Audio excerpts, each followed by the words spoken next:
Hi, everyone. Thanks so much for being here. Good morning. I know a lot of you were here just for the previous session, too, so we're doing a double today.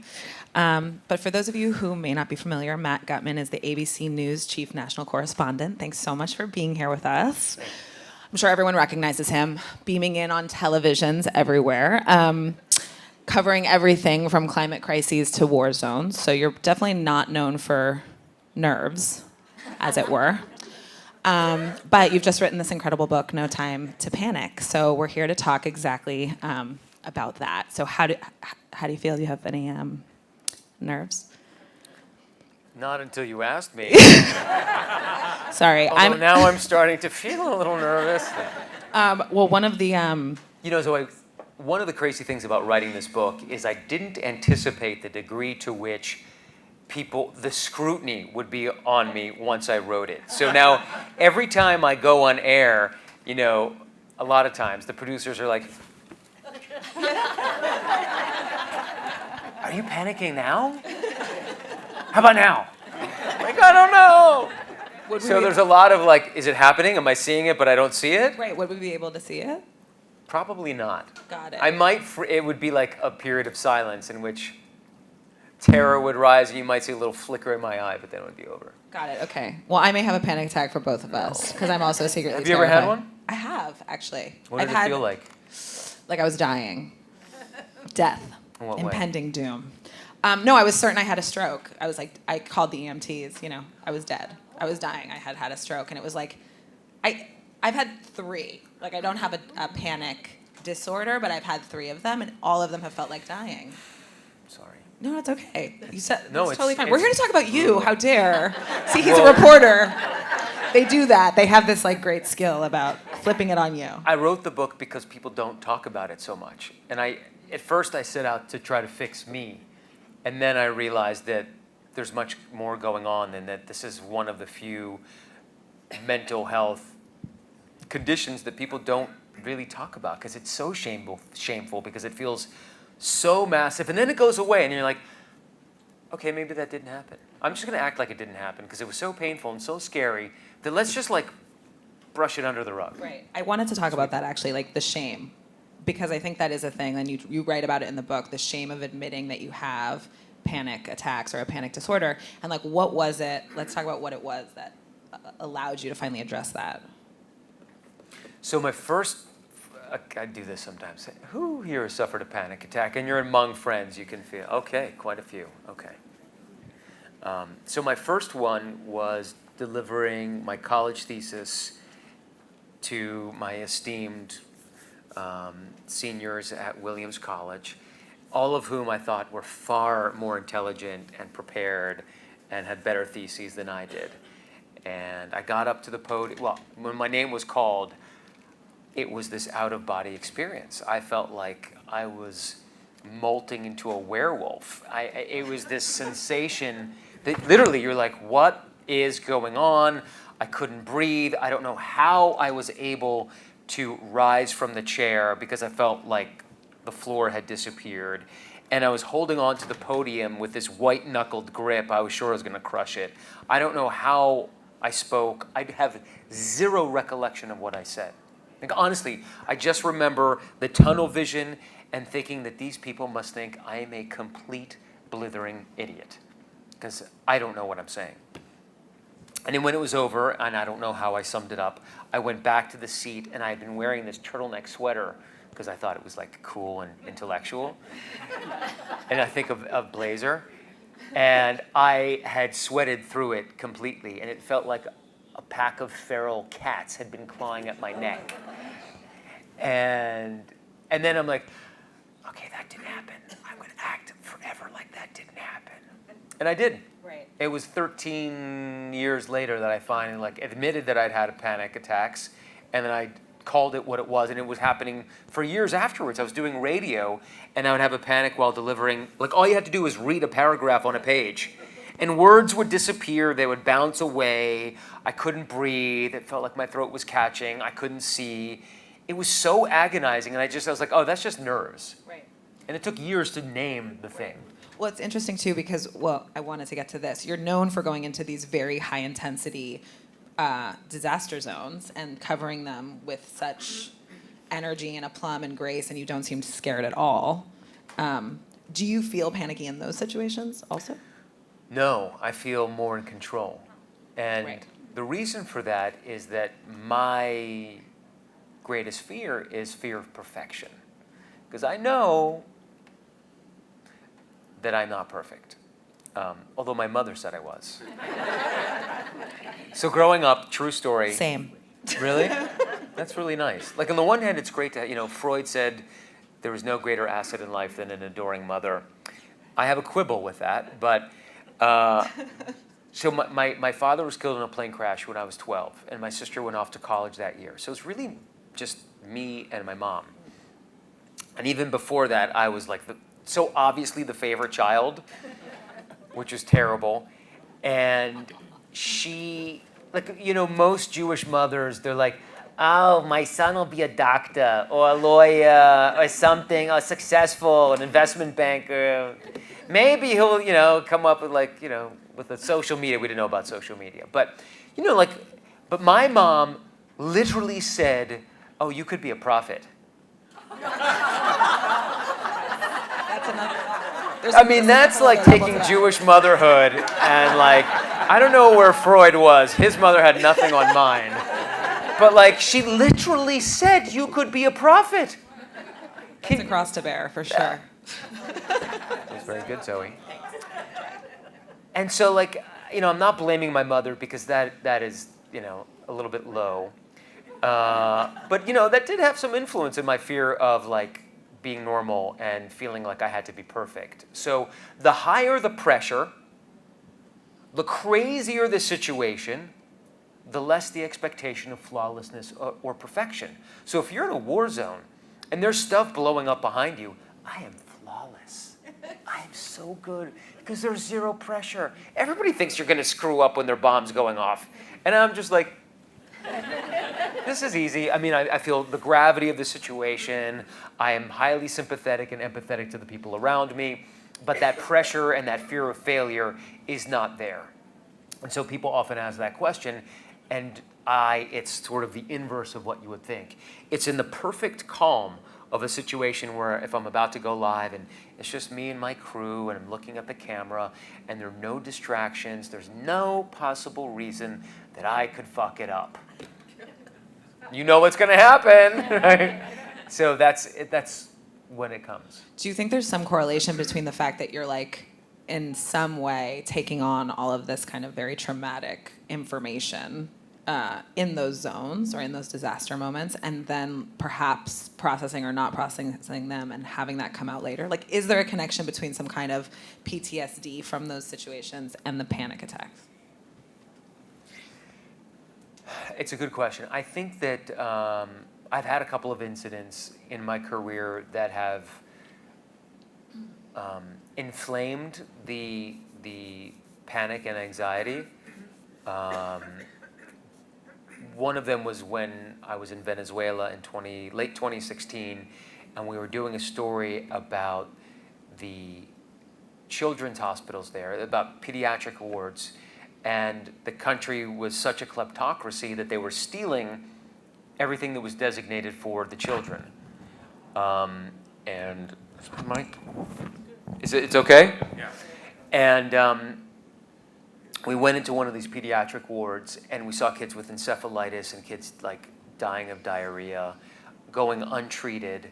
If you go to a hospital in Venezuela, and I think it's still the case today, let's say if you have a gunshot wound, you have to provide your own sutures, your own scalpel, gowns, everything for the doctors. Basically, the hospital provides a physical gurney and the medical staff, but you have to provide the medical staff with everything. So if you don't have money, you're dead. And so we saw these kids wasting away, and it was this big investigation with hidden cameras, and on the way out, we got caught. And it got escalated and escalated, and until I was being held very quickly, within 12 hours, by the secret police, the Venezuelan intelligence, who held us in a black site. And the local producer I was with was crying a lot, nice guy. But he's like, man, you're going to be okay. You're only going to be here for a year or two. I'm going to be here for, I'm like, a year or two? And, you know, they accused me of being a spy, and it was really, really uncomfortable. One of the things that, and I've been thinking about that episode a lot because I just got back from Israel, and I've been talking to the hostages who've been released and the families, and I'm thinking a lot about the interface between captor and captive. And, you know, one of the things that I managed to do was break the ice. And for me, humor is the way to do it, or being silly. And so at the time, I hosted a children's television show called Sea Rescues, about the rescue of sea animals. And I didn't know the word for sea lion. I was trying to explain what I did. I'm like, I can't be a spy. I am the host of this silly show in which I'm in a wetsuit all the time on the beach for children on like Saturday mornings. Like, and I'm like, you know, like sea lions. I'm like, león del mar? I don't know. Does anybody know the word in Spanish for sea lion? Anyway, so I'm like, sea lion. And, and these guys started cracking up. And after that, they're like, there's no way that dork is a spy. No. And that's sort of like, so there were some really interesting incidents afterwards. Like, I was held handcuffed for a long time. Okay, quick anecdote. It has nothing to do with the book. But I told my captors, the secret police, that, because I had nothing on me, we were told by security, don't have your wallet, don't have your passport, because your biggest threat is being robbed. He didn't think that our biggest threat is being taken to a black site by the secret police. Right. So I had nothing on me, which made them think I only had a microphone. So like, oh, he's a spy. No ID, no passport, no money, a microphone, spy. So I'm like, no, all my stuff's back at the hotel in Caracas, which was 3 hours away. So they take me there, and I'm handcuffed, and I'm sitting in the car, and the guy's like, I'm about to be deported. This is on the 5th day. And he jogs into the hotel, and 2 minutes go by, and 3 minutes go by. And I told him exactly where all my stuff was in the room. 10 minutes later, he comes sprinting out of the hotel, this, you know, top-level security guy. And he's screaming at the drivers. He's like, go, go, go! They get out their guns, and they're like, it's like out of a movie scene in, you know, Central America, where they're driving on the sidewalk. Like street pushcar vendors are jumping out of the way, and it's like 7 o'clock in the morning. Like there are arepas, which are these pancakes, these corn pancakes, flying in the air. And I'm like, what the hell just happened? He's like, none of your stuff was there. The whole room was cleared out. The CIA, because I had the key. No one could have gotten into the room, but the CIA, which is true, or whatever, top security at the U.S. Embassy had gone in there and cleared out all my stuff and taken it to the embassy without anybody knowing, without the hotel staff knowing. Wow. So they now really thought I was a spy, and I was never getting out of the country. And so we were like this, you know, car chase in the middle of Caracas, which was insane. Anyway, so like that kind of stuff I think exacerbated my my panic for a few years later. How'd you resolve that? Which part? I was eventually deported. It was a really uncomfortable next 12 hours, but eventually I got deported and flew from Caracas to Madrid, to Paris, to New York, to LA, and finally got home. And I was manic for like 2 weeks later, for 2 weeks, and like I wrote 100 pages on the whole thing, and it definitely affected me. But so like, what I end up doing in places like Israel or after mass shootings is I do feel like I'm able to communicate with people in our mutual language of grief. And that's my secret sauce. That's my recipe, that I can dial into someone and talk to them and communicate in the way that we both understand. Which, as you mentioned, Zoe, can take a toll because you internalize Right. the worst stuff that people are experiencing on their worst day of their lives. Right. Yeah, I mean, that was something that came out in the, let's go back to the book a little bit, since that's what we're here to talk about. You really definitely explain, there's a couple of things. I want to talk about the biological, actual, what is a panic attack, and then go into a little bit of your healing journey, or your attempts to heal yourself that you talk about in the book. So first of all, can you just explain a little bit what the actual biological, what's happening biologically with a panic attack and where it comes from? Because it's evolutionary. Anyway, you'll go ahead. You know what I mean. No, I think you.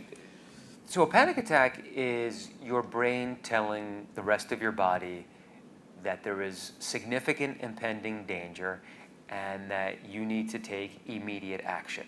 And it starts in your amygdala, which are these sort of almond-shaped nodes in the back of your brain, which take incoming sensory input from your eyes, your ears, your sense of smell, your nose, anything. And they send a signal to, long story short, to your adrenal glands to fire up and start getting stuff going. But basically, it's nature's warning signal. And for a long time, we considered a panic attack to be a terrible thing. But and I did too, but in writing this book, I've learned that people don't die during panic attacks, although it feels like they're dying. Panic attacks don't inhibit you from even driving. You don't hear many people crashing because they've had a panic attack. People are always able to pull over to the side of the road. And so it's actually a mental health condition that is more manageable than we give it credit for. And so part of the book is to call it what it is, to describe it, but also to, sorry, this is really bothering me. I know, we kind of have a little sound reverb moment happening. I'm going to put it lower. Is that better? Yeah. Are you hearing the reverb too? No. Oh, you're not hearing it. We're hearing it, I guess. Okay. And so basically, it's your stress response. 20,000 generations ago, when we lived in the savannah, it made total sense, right? So who's had a panic attack, right? What happens to you? Do you sweat? Sweat. Lots of sweating. Why would we sweat? It's a great evolutionary question. Why do we sweat so much? Maybe because it makes you slipperier. So there is conjecture that when the animal pounces in the middle of the night in the savannah, your sweat makes you slippery. Why do you have tunnel vision? Because humans were most vulnerable to attack at night by predators, so we wanted to have our pupils super dilated so we can bring as much light in, which is terrible in the day and it blinds you. You have this surge of glucose and adrenaline to your muscles, which gives you superhuman strength to be able to run, and if a lion takes a bite out of your butt, you can keep going because you don't feel any pain. So we're super adaptive to these stress responses. It just doesn't work in modern life so well. If you're on the savannah being chased by a lion, it's great. Not so great in modern life. So we have to find ways of not fearing it, embracing it, but also not letting it be something that is completely debilitating. Right, you talk about it at some point, either in the book or in an interview or both, as these are false alarms, but you don't want to have a missed alarm, right? So it becomes normal, which I think is so great, because that takes a lot of the sort of shame about it away. Thank you, Zoe. So your brain, according to evolutionary psychologists, your brain would prefer having 1,000 false alarms, which is 50 wasted calories because you're freaking out, over one missed alarm, as Zoe said, because she did the homework. The book's really good. You miss one alarm, and what happens? A real alarm, and you're dead. There's a pileup on the I-10, and you're zoning off, and your stress response doesn't work. You smack into the truck in front of you, you're dead. You freak out sooner, and you're alive. So it's not very pleasant, but it really is a life-saving mechanism that has persisted in our gene pool. Why? It's not pleasant, but it works. Right. So speaking to, you decide to write this book. You finally decide to address your panic. Do you want to talk about why you decided to do that? Sure. Why did you decide to do that? So I had lots of panics, and I was almost always able, it often happened on air or in public speaking, and I was always able to skate through. But sometimes there is a confluence of events that makes that impossible. So actually almost exactly 4 years ago, January 26, 2020, I was at home cooking pancakes for the kids. I got a call from my boss. I'd been like on a 30-day run of work. And she's like, we think Kobe Bryant has just been killed in a helicopter crash 10 miles from your house, Matt, in Calabasas. For any of you LA people, I live in Encino, so they're very close. On a Sunday, it's 15 minutes. Okay, I'm on it. It's a big story. And I already started feeling the panic brewing. And I had just turned 42, which was the age that my father was when he died. And it's a strange thing grappling with the realization that you are now older than your parent. And so that had been in my head for a while. And it just so happened that Kobe was 40, basically 42, 41, 42, and that his daughter Gianna was exactly my age when my dad had died. So all of this stuff is swimming in my head as I'm going out to the crash site, and I'm doing the live as I'm driving there, like 2 phones in my lap, and I'm doing the first special coverage as I'm driving, which is probably a mistake. And at one point, like when you're having a panic attack, so I'm totally in a panic attack, and I can't, like you're making up the next word as it goes along, and I feel like I see the edge of the map, the old maps that they used to have like in, Columbus's time, where at the very edge of the map is the zone prowled by, leviathans and sirens and weird mythical creatures, and there's like after that is the edge. So I know that I was like, oh my God, I'm going off that edge. And I said what I thought I'd heard, and I conflated 2 pieces of information, one that was reportable and one that was not. And I got it pretty wrong. And I didn't even know it. Like it was, I didn't know it until people started texting me. Did you just say that all of Kobe's kids were killed? I didn't say that. I did. It was very, very So scary. scary. Yeah, that's really scary. So I got to the site. We issued a correction. We changed it, but it was too late, and I was suspended for a month. And I basically made a mistake about the death of one of these, beloved, probably the most beloved sports hero in LA history, one of the couple. And so there was a lot of backlash online, a lot of it, and death threats and all sorts of horrible stuff, and it kind of sent me into a spiral. And after that, I realized that I had to deal with panic, or I'd have to quit this job, because I couldn't keep doing it, and I was miserable worrying about going into a panic before going live on air. And I'd spoken to my wife about it for years, and I'm like, okay, either I quit or I figure this out. And she actually said, quit. Yeah, well, that was supportive and lovely. I would have probably said the same. Like, why are you doing this? Yeah, she said, why are you doing this? We can, we'll figure out a way to make a living, and we're going to make it work. And I was like, okay, I'm going to give it a year to figure something out. And this is before I decided to write a book. And I tried a lot of different things. Right. I want to talk about that. So you try a lot of different things. One of perhaps the most interesting to me, at least, and maybe to everyone here, is that you experimented with a lot of alternative medicine, plant medicine, also meditation, breath work. Could you talk a little bit about the different categories of sort of healing and health you were pursuing? And definitely ayahuasca. Let's talk about that for sure.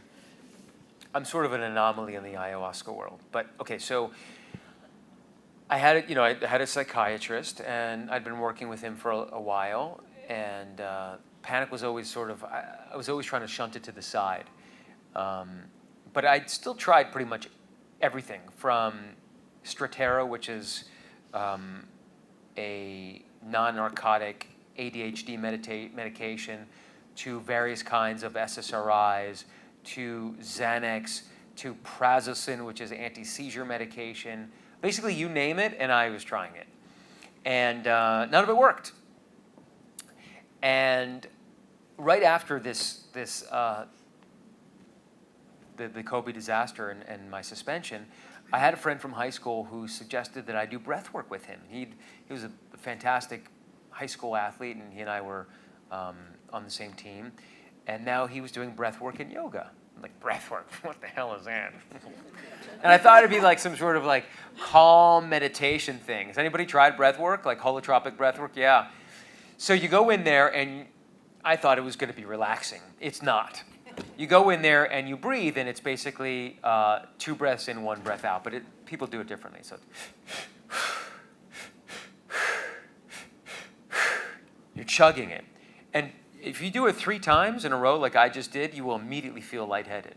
But you keep doing that for 5, 10, 7, 12 minutes, and you will go to another planet. And basically you're lying down on a mat, and I did this, and you start to get lobster claws, because what you're doing is by inhaling so much air, you're actually depriving your body of oxygen, because you're messing up the pH balance. In order for your body to digest oxygen, it needs carbon dioxide, and you're basically limiting that. So you're getting yourself lightheaded, depriving oxygen to your extremities, and so you eventually end up curling up, and people talk about lobster claws. You lose sensation in your hands and feet, and all of the blood and oxygen-rich blood goes to your core to protect you. And you begin to hallucinate, basically, or travel. And so what happened to me the first time I did it is I started just sobbing hysterically, like the deep cries I have not experienced since dealing with the death of my father. And I'm in a room full of people in Venice, like these hippie dudes, and I'm like, lobster claws, like,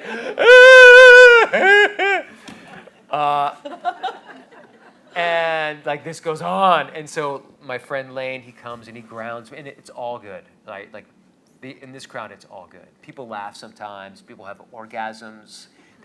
Everybody has different experiences.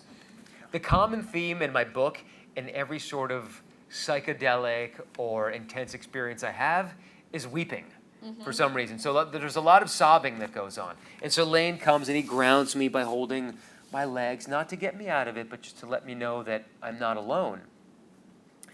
And it like I came out, and he sort of like brings you out of it after a while, and I'm like, that was the best thing ever.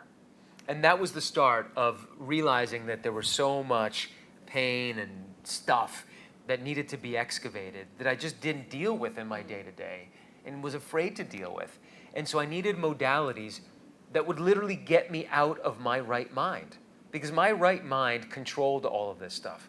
So to do it properly, I had to get out of my right mind. Right. To deal with that sort of unprocessed grief, really. I think there is a lot of crying in your book. It's a crying book. Wails. I had no idea that I was a crier until I started doing the book, and I'm like, oh my God, I'm a crier. This is so pathetic. Okay, but it's not. We remove the stigma from crying. Yes, no stigma. We like to cry here. I'm a big crier too. So anyway, can you tell us about the actual hallucinogens you started to experiment with? I think a lot of people are curious about that. There's mushrooms, there's ketamine, there's ayahuasca. There's a lot of things. 5-MeO-DMT, which is the frog poison. Want to hear about that? The secretions of the Sonoran Desert. Oh my God, we could probably find one around here. And I don't want to ruin the book for everyone because it's a huge part of the book, but maybe just a little overview. It's not yeah. So there are, I'll tell you about my ayahuasca experience, because it was bad, but good. I apparently have a very high tolerance, like of 5% of the population, for certain kinds of hallucinogens. And so ayahuasca combines 2 vines. One is the hallucinogen that has DMT, which is the active ingredient, and the other has harmine, which basically makes you throw up and makes your body able to accept the hallucinogen part. I don't know what happened, but every time I did these sessions, and you're with these shamans, and they're doing these ancient chants from the Shipibo tribe, which is amazing, and it's otherworldly, but everybody's like literally off in Jupiter. And one of my guys talks about communing with God and like talking with God and asking him questions. And I'm going to read it to you because I think I can find it real quick. Hold on. Give me 30 seconds. You've got 30. I think I remember I this can't find it. passage. Anyway, he talks about like having intergalactic soul sex with his wife, meeting God, feeling the pain of all humanity, kissing his child, visiting him in his sleep, and that's about half of it. And then I'm sitting there, with my stomach in iron and like running to the toilet and unable to get it out. And I'm just like in this agony and completely sober the whole time. I'm like, when am I going to travel? And they kept giving me more and more. And I'm taking like 5 times the dose that other people are taking to go to Jupiter. And I'm still here on terra firma on this verstinkene mat in Peru, waiting for something to happen. And finally, I end up feeling something, but I'm in such intestinal agony because of the stuff that makes you puke that I basically was sick for 10 days afterwards. But it was medicinal because part of the whole suffering thing apparently does have psychological value. So I took it as a win, but I'm like some people have these most amazing experiences on these 2-week ayahuasca retreats. I pretty much suffered. There was a lot of suffering. Yeah. But one of the things that we tried was 5-MeO-DMT.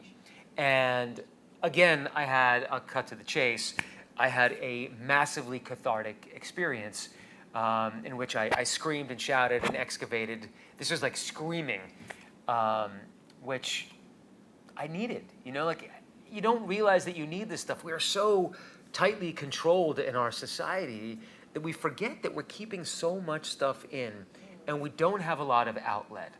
And so some of us need more than others, and especially men, we are supposed to be masculine and keep our crap together and not freak out and not fall apart. And sometimes we need to do it.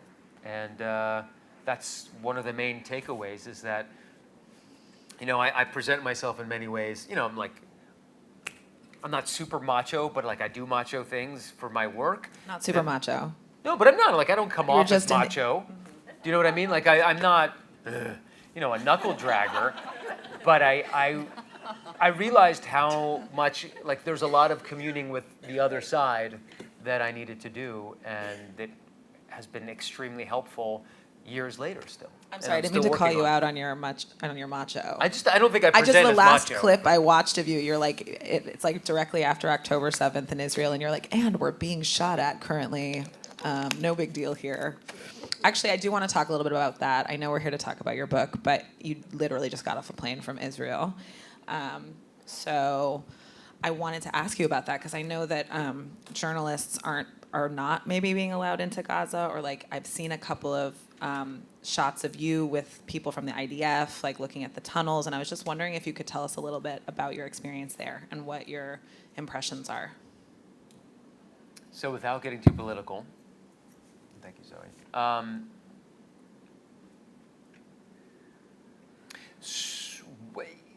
Journalists are not allowed to enter into Gaza unilaterally right now. So the only way that we can get in is from the Israeli side with the IDF, which I think is a problem.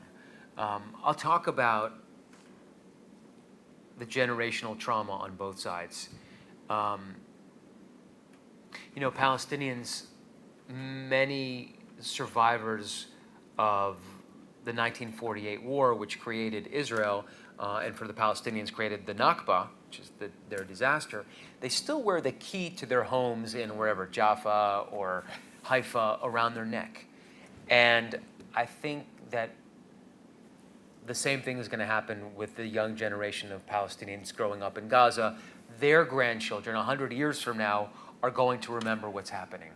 And I think it's the same for Israel, because so many Israelis felt a certain sense of invulnerability, and the murder and the rape and the wanton killing on October 7th shattered that.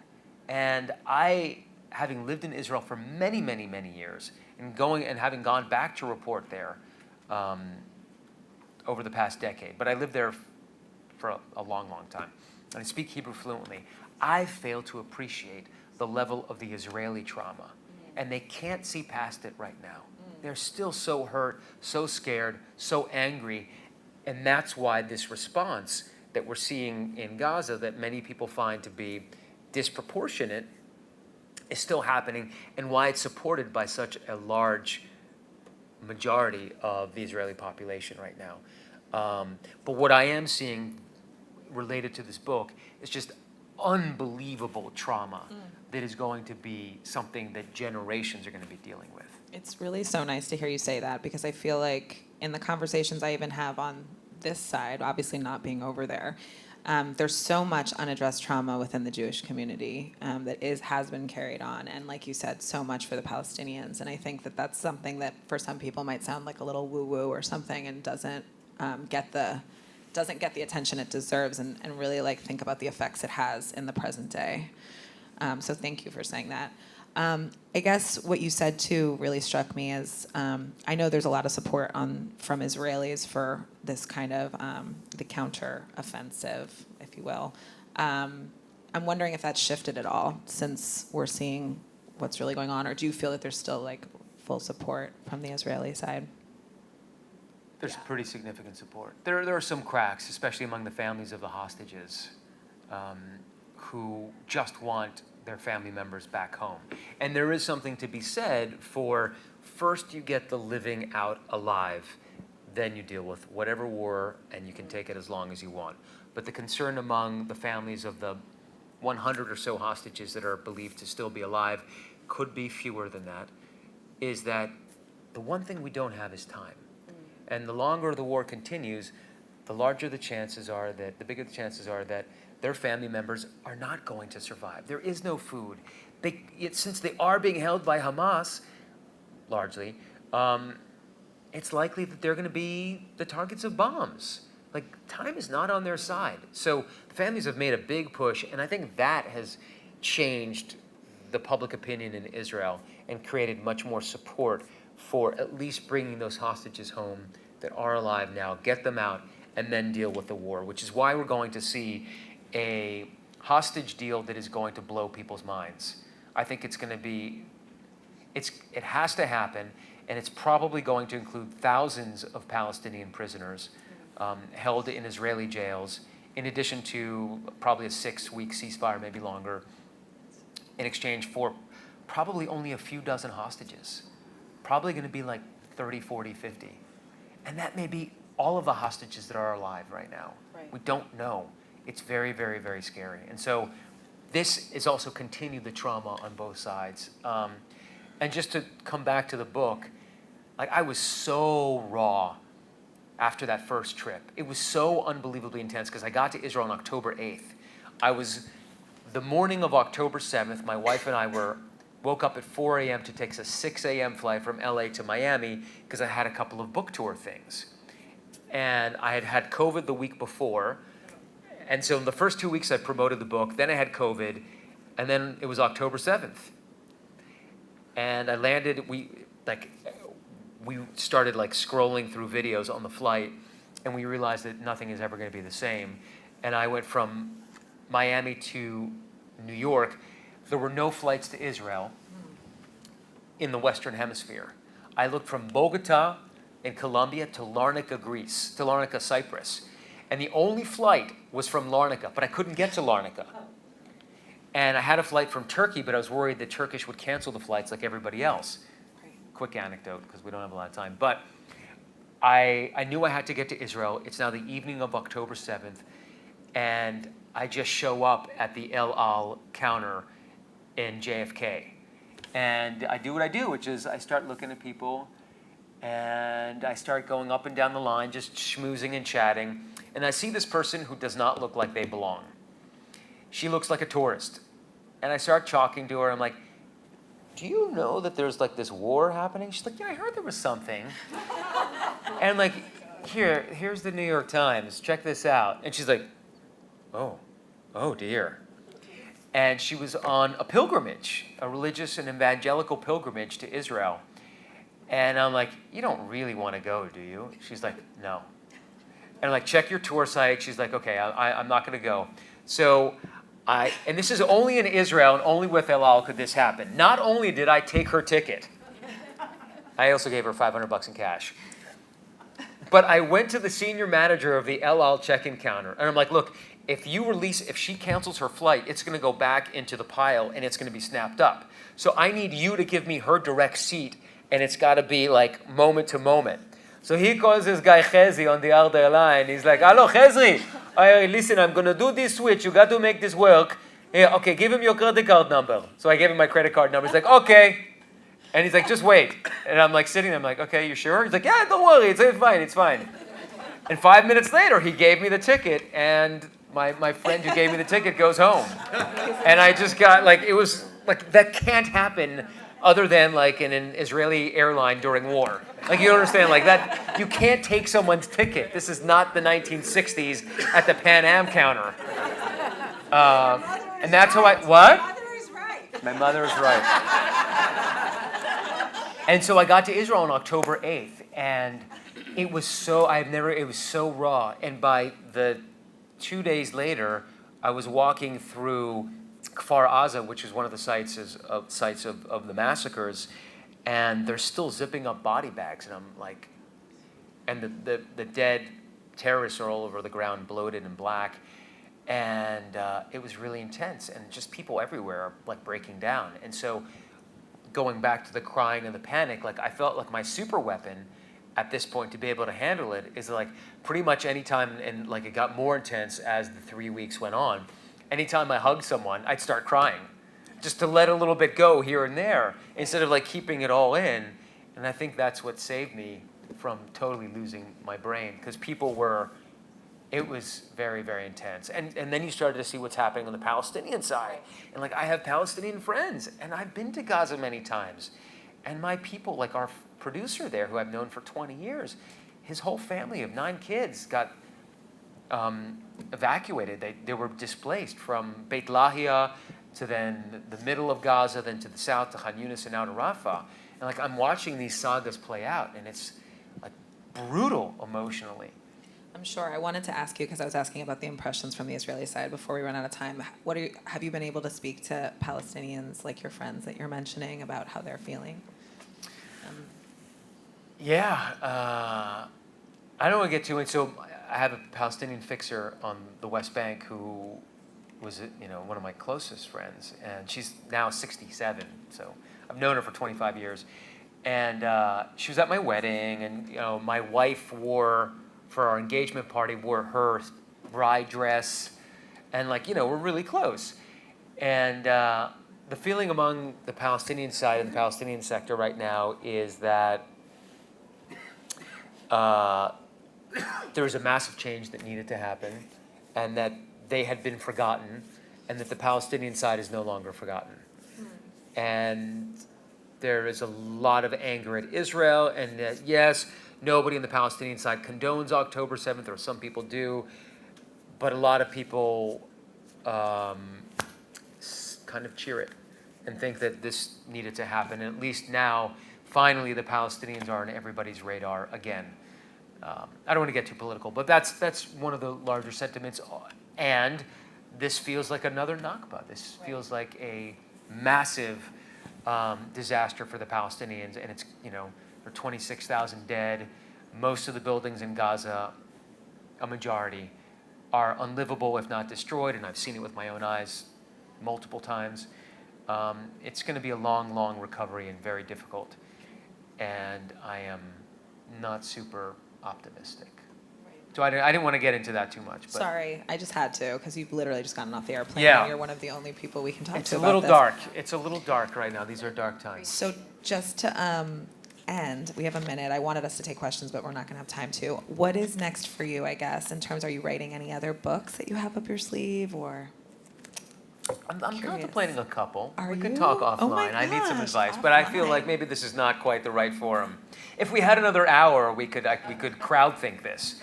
No, I'm trying to. I made myself very public as someone who suffers panic attacks, and it's constant work. I didn't just write the book and then I'm like, okay, I'm cured, because it's not like that, and I'm still, naturally and by design and by environment, an anxious person. And so wellness is work, and I'm constantly working on it. And the things that I need to do now is I need to go back, and I think I need to do some of the psychedelic work again, just to top it up. And I'm doing therapy again after not for a while. And, I'm vulnerable and like, I'm always trying to work on myself because we don't have a choice and it's constant work. There is no like getting better and magic pill and then you're off to the races. It's this constant work through life, unfortunately. But it's also part of the beauty of it. Yeah. Because we're constantly learning and evolving. Absolutely. That's so beautiful. Thank you for that. It's very inspiring, Thanks I think, so for everyone. Thanks, everyone.